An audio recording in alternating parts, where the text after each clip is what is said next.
Hey, welcome back. I'm Brian Sommerfield. He is Trucker Randy. We are your defending fathers. Assault on America continues this morning, and shift gears. Last half hour, we're going to turn our attention to the MEA. How does that sound? Do we need a break from all this stuff in the Middle East? We are 55 days away, Brian, from our election. It was 8 weeks ago yesterday that we're going to be voting on something that is probably the most radically changing of our state's constitution since I've been politically active in voting here in Michigan. This ballot proposal, the collective bargaining amendment, they've named it to protect our jobs, but again, that's not the language that's going to be on the ballot. This could absolutely make union bosses have more power in our state than elected officials. They could actually supersede in their power state senators, state representatives, and even our governor if this ballot proposal is passed. People need to vote no on this thing, and we need to talk about how this is affecting labor and the economy here in Michigan. Well, here's what the MEA president had to say yesterday. And it is Stephen Cook, MEA president. Michigan Education Association is urging members to vote against Republicans to end its, quote, assault on public schools, school employees, and especially our students, unquote. Now, I didn't realize that Republicans had such a aggressive campaign against their school kids. Well, Brian, Doug, you still on the line? Yeah, I'm here. This is a situation where all three of us have been involved in the Michigan Freedom to Work Coalition. On June 30th last year, all three of us did press releases talking about Michigan becoming a labor freedom state. Doug, you did your press conference up in Escanaba. Brian, you were in Petoskey. I was in Traverse City. And we have been part of a coalition of working with these Republican legislators and this governor to make Michigan a right-to-work state. This is absolutely an assault on their unions, that we are wanting us to become a right-to-work state. And this ballot proposal, Brian, is a direct response to that effort. And he sent out, Cook personally sent out letters to union members just before the start of the school year saying he wanted to make them aware of developments over the summer and how this fall's election figures into it all. Now, there's one thing that we know that the union's very good at, and that is mobilizing troops that really will not even analyze what they're saying and just go, oh, they want us to vote and they want us to vote against Republicans, let's go out to the polls. They're very good at that. Quote, whether it's the Supreme Court or the State House, the extreme politics of Lansing are impacting your family and your job every day, unquote. Now, what are some of these assaults that we have on our kids? What are the assaults that we've had on teachers? They can collectively bargain. I'll go back to the Clinton administration. Do you remember when the Clinton administration, and he said, I've put 100,000 new police on the streets? Yep. He did. He legislated 100,000 new people on the streets, but it was an unfunded mandate. So the city of Sheboygan says, hey, guess what? We were just allowed to hire 2 new police officers for our city police department. Did they do it? No. They didn't do it because it was unfunded. They didn't have any more money to provide that service. Well, you've got teachers through the MEA that collectively bargained for a retirement system that was so far in debt it would not be there when they are going to be retired. So to try to bring some fiscal sense and to bring a program so that it's actually economically viable and can support teachers in their retirement, as opposed to wait until when they're retirement and saying, well, I'm sorry, thanks for all your years of teaching, and I'm sure you did a great job, and you were counting on this for retirement, but it's not here anymore. We don't have the money for it. And we can't afford it. And we can't afford it, so it's gone. Well, don't you think the unions are just scared horribly afraid because they saw what happened in Wisconsin, which is not a conservative state. No, not by any means. They tend to be a liberal state, and they saw the people back Scott Walker. Teachers back Scott Walker, and they know that it's coming. And so this is, like, in my opinion, just a last-ditch attempt that couldn't possibly pass if they were honest about it, but they've got to try to fool not only their uninformed members, but the uninformed percentage of the population. Well, you're right. Listen to this next paragraph, and it leads right into what you're talking about as far as being uninformed. The quote, complete Republican control of state government has resulted in huge tax cuts for guess who? Corporations and CEOs. $1 billion cuts from public education, taxation of seniors' pensions, and the rollback of 50 years' worth of collective bargaining rights. Again, how do they defend what they want? Do you know what? You guys are out there working so hard as teachers. You're out there sweating. You're there early. You're there late till 3:30, and you have the summers off. But you got these evil, greedy CEOs that are out there, and you got evil companies that have profits, and we're going to cut taxes on those guys. Well, guess what? All these businesses have left Michigan. We've lost 12% of our population. Our unemployment has been over 12% forever. Again, not reading into that number that you hear the government put out. You look at all the for sale signs. You look at everything that has gone wrong in our state. A lot of that problem starts with our tax policy on businesses and this being a unionized state. And until you start changing those trends, this state will not get better. And so in our attempt to try to fix that, that has had effect on a lot of things. And again, you go right back to the MEA's fight. It's like, well, this state doesn't care about you. It's those evil corporations that they're trying to give all these cuts to. Well, the thing I find interesting is oftentimes they may mix in a fact or two, but it's totally taken out of context. For example, how much did they say those evil Republicans cut out of the Michigan education in Michigan? $1 billion in cuts for public education. Let's put that in context. Michigan is currently the 5th most expensive public education system in America. And what has that gotten us? The 40th best results nationwide in a nation that ranks 36 in nations of the industrialized world. So, I mean, if you add in those facts to the cut doesn't seem very draconian is the word they like to use, right? Mm-hmm. Yep. Draconian cuts, that's on their bingo sheet. Well, let's get back to the statement, Brian, that you originally started off with. Yep. This Senate, this House, and this governor have chipped away at these very minor issues. Like they said it's been their agenda to set back 50 years worth of collecting bargaining efforts, okay, where they negotiated where the school districts had to deduct the union dues from the teachers' paychecks and forward that money directly to the unions. In which 20% goes to collective bargaining and 80% goes to overhead, salaries, and political activism. Correct. Now, other repeals, minor little labor issues. Paul Scott, teacher tenure reform, okay, got him recalled by the MEA. My point is this. I was of the position that had this governor with a different Senate majority leader who was not a Democrat like Randy Richardsville, had they come in January of 2011 and had made passing a right-to-work law in this state a priority, instead of taking this little nickel and dime approach to chipping away at, quote-unquote, these collective bargaining laws, okay, had they gone for the whole enchilada, both private and government unions, we would have become a right-to-work state. We would have been receiving the benefits. Indiana passed right to work.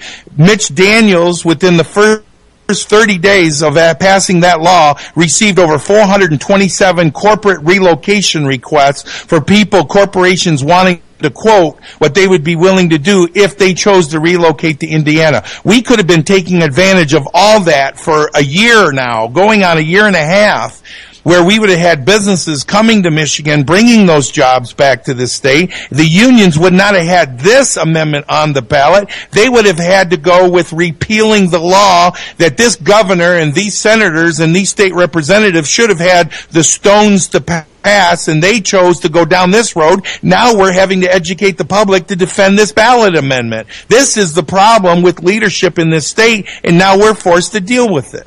I have to laugh because I just got a Facebook comment from one of your listeners in Monroe County, and he reiterates what you guys said earlier. It's nothing more than the union boss's power grab to retain power and control. And the picture that came into my mind was Randy Richardville, like the little Dutch boy with his finger in the dike, and he can't hold it back anymore because the real unemployment rate in Michigan, maybe 25%, and the people are not going to listen to this union baloney any longer. Mm-hmm. And so the unions have put it on the ballot. We didn't put it on the ballot, they did. They did because they know that Richardville can't hold back the dike any longer, and it's coming, and their only hope is to try to spend their $56 million into fooling people into passing this constitutional amendment. It's kind of like a Hail Mary pass, don't you think? Absolutely it is. It is their Armageddon. It is their line in the sand that they have got to lie, misrepresent, and absolutely distort the truth of what this ballot amendment is going to do to our state. And they're going to be running commercials to make it all about protect our jobs, the line workers, the school teachers, all these common worker folks, when this is really protecting the union bosses and their power grab and their dollar grab that they can then divert, like Brian says, 80% of it to these political machines that keep voting to support these things. And this is absolutely wrong. We have got to educate the people. We have got to get this ballot thing defeated, because if it passes, it's game over for Michigan. Turn out the lights and shut off the water, the last person leaving Michigan. Well, there's a whole lot of people that have been hanging on here, hoping for a recovery. And I'll guarantee you, if this thing passes, I've already heard numerous people say they're gone. They're leaving Michigan. Game over.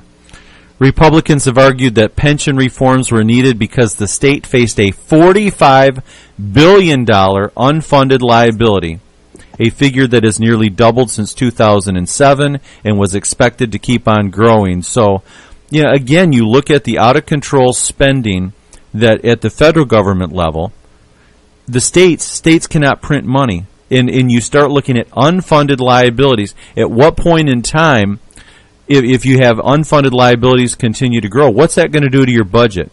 What kind of goods and services, or even teachers or public safety, would you be able to provide if you don't have money in your system in order to provide it?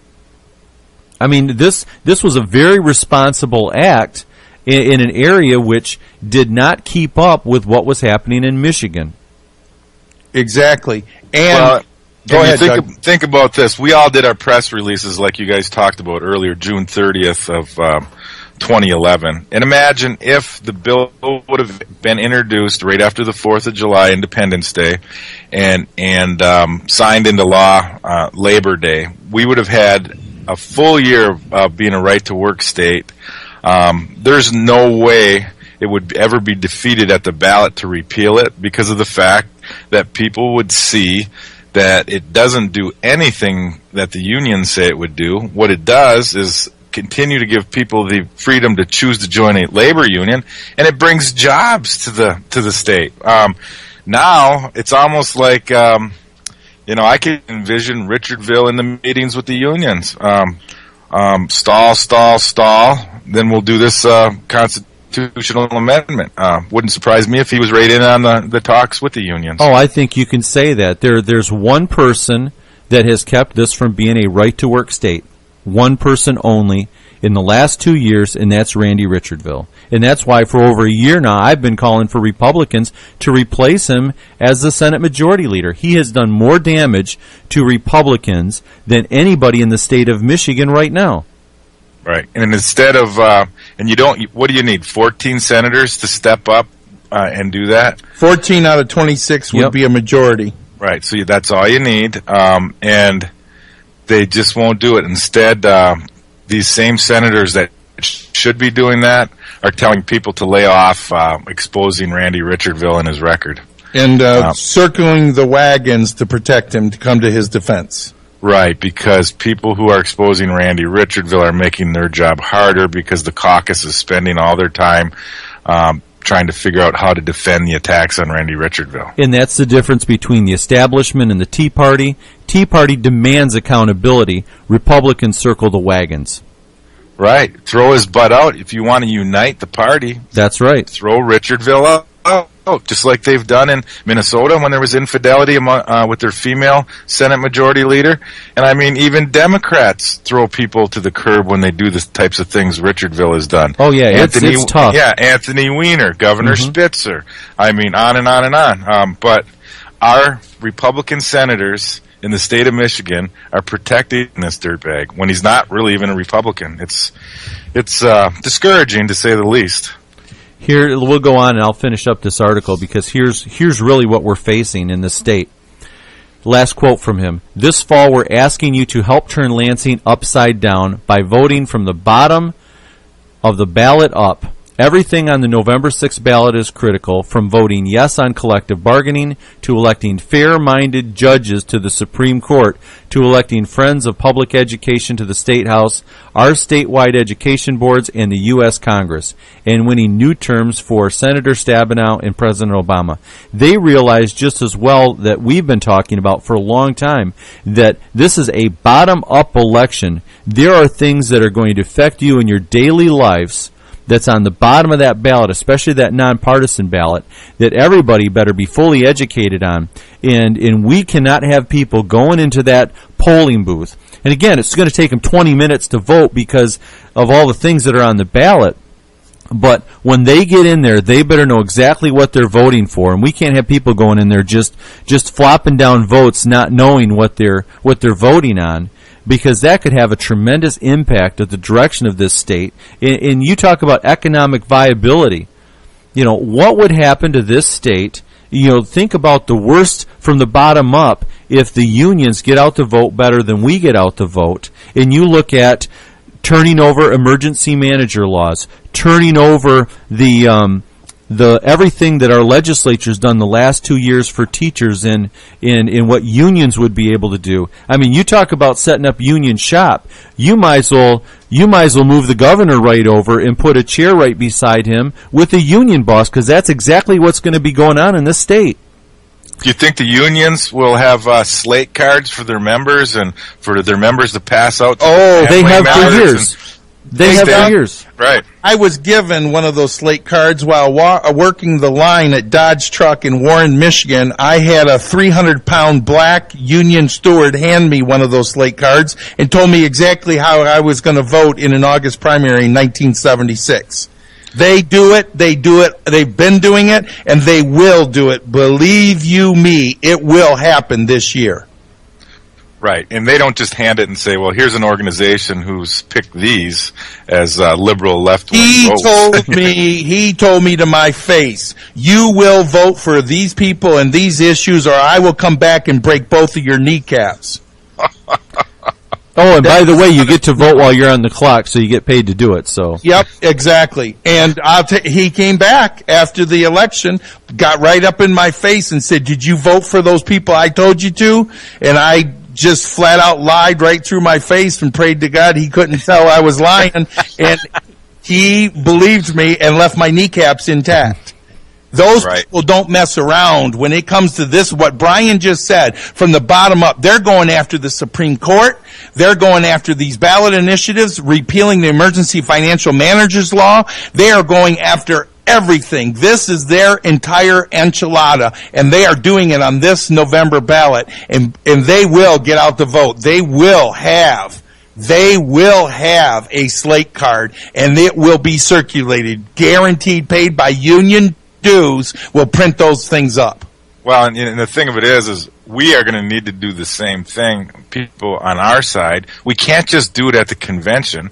We've got to somehow be able to do it through radio, through passing out slate cards at Tea Party meetings and Republican meetings so that they pass them out to their friends and maybe stand near the polls and pass them out? I mean, it will. It's going to happen. There's $30 million being raised. I was told by Jennifer Helmer at the convention. She has already left. She's taken a leave of absence from Ruth Johnson's Secretary of State's office. She's working directly with Ron Weiser and Dick DeVos. They are raising $15 million in-state and $15 million out-of-state to print up these slate cards, to get us out there. She wants us talking at Tea Party events, all the different town hall meetings when this is discussed, to get out the vote. They will support us. They're running radio and TV.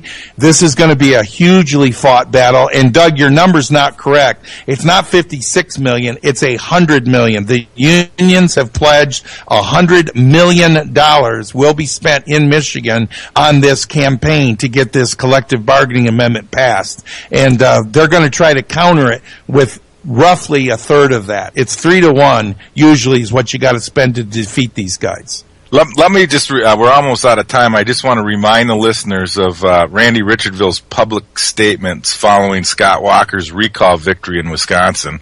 Senator Majority Leader Randy Richardville said he doesn't look to Wisconsin as a model for Michigan, doesn't really care what happened there. He went on to say the Wisconsin people and legislature does things their way and we do things our way. Yeah. So, we talked about the enemy within. Mm-hmm. That's what we have here in Michigan. But that's a good thing because you know what? We've been pushing it. We all pushed it at those press conferences last summer before 4th of July. And they didn't want to listen to us. They did not do, as Mike Shirkey said in that infamous YouTube video, we are going to introduce it by Labor Day. Yep. They didn't do it, okay? And guess what? Now they're having to deal with the ramifications of the UAW-led ballot initiative right here, right now. And you're right, Doug. He can't get around it now. Brian, the finger in the dike, he can't do it no more. This thing is going to come crashing down on them. And if we defeat this thing, this is going to be a mandate from our side that says the people of Michigan voted. They have ruled that they did not want to ban us from becoming a right-to-work state. It's a mandate that we want to become a right-to-work state. And at that time, I'm going to be pushing these guys to introduce the bill and have it signed before the end of the year. I want Michigan to be a right-to-work state as a Christmas present before I leave for Florida. Well, we'll find out if they have any kind of spine at all. They're going to want to hit back, and that would be one hell of a way to punch them back. Absolutely.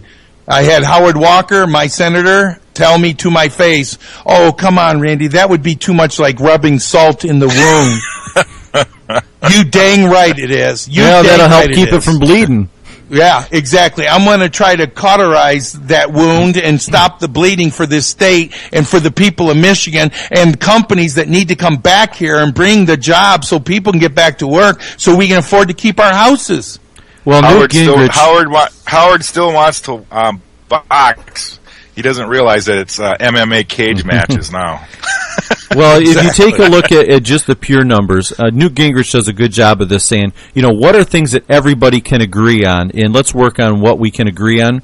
For Republicans in the state of Michigan, I think it's 83 or 85% agree that this needs to be a right-to-work state. This is a unifying message on the right in the Republican Party. 70% of independents and moderates, and actually 35%, Brian, of union members' households believe that this should be a right-to-work state. That's exactly where I was going next. Even inside unions, there is support for this. So over a third. And so I think it's a matter of, we were in talks on this over the weekend, is that how exactly are we going to fight this and how do we need to rename this? Because, if you look at a state where the last two elections have been about jobs, jobs, jobs, well, you got an amendment out there that says that this is Protect Our Jobs Amendment. It could not be anything further than being misnamed. This is for protecting the union bosses' jobs, not the workers on the line and not teachers in the classroom. This is union bosses that go play golf 4 days out of the week driving their Cadillac Escalades around. And so the job for us is to make sure that this is named properly. This is to protect union boss jobs, and that's it. At the expense of the kill small business amendment. Yeah, it is. And that is the fight that we're going to be in for the next 2 months. And this is going to be the most intense 2 months campaign cycle I think that we have ever been in. It seems like we've been almost in campaign mode for over 2 years now. And now we've got this situation in the next 2 months added by a supposedly conservative court that I felt wrongly voted on this issue as rule of law judges. Again, we don't need to go in depth on that, but that has created even a bigger problem for what's going on in the state. Thanks for joining us today. It's been a huge day. I am Brian Sommerfield. He is Trucker Randy, and we are your defending fathers. This is the Patriot Voice Radio Network.